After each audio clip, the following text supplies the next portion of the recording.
Nous continuons notre balade tout au long des rochers du Cidobre. Nous voici à l'ouest du territoire, juste au-dessus de Brassac. Et c'est au bord de la Goutte, la rivière qui traverse la ville, que nous avons rendez-vous.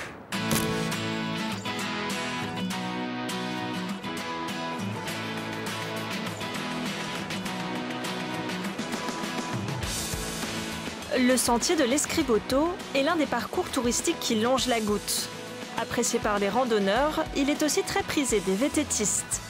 Avec 700 km de chemins balisés et des dénivelés allant de 250 à 1200 mètres d'altitude, les sportifs du club local s'en donnent à cœur joie. Ici, c'est bien pour venir rouler toute la saison. On a surtout des parcours qui se prêtent au VTT, c'est-à-dire que le VTTiste, il aime bien rouler sur des petits sentiers.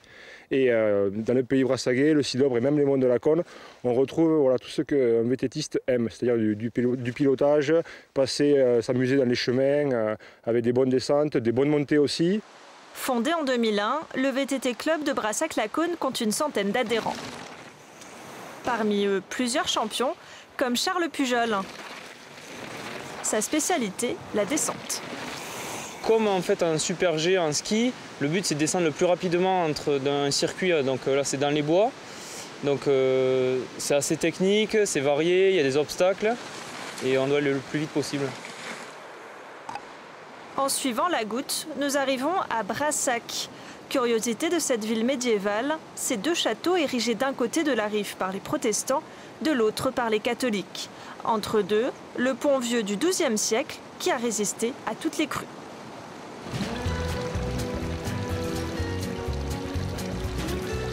Au cœur de ville, l'heure est maintenant au réconfort.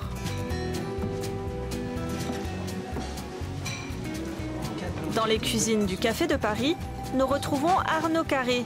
Le chef nous fait découvrir sa spécialité, le pied de cochon aux écrevisses. Donc voici les écrevisses.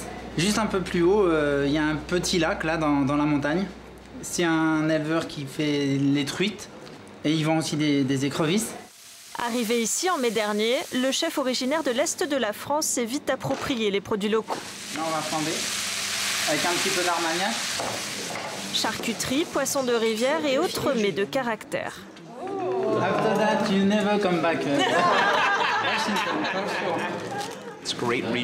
C'est de la grande cuisine régionale et c'est quelque chose qu'on n'a pas chez nous. C'est une magnifique cuisine de style familial et ça nous fait nous sentir les bienvenus ici. Une idée de la cuisine qui plaît autant à ces touristes américains qu'aux clients locaux. Moi, c'était l'esprit de cuisine que je voulais amener, une table de campagne au goût du jour. Donc voilà, je suis vraiment dans le bon endroit avec tous les fournisseurs ici, les producteurs, les artisans. Et moi, j'ai envie de me sentir artisan aussi.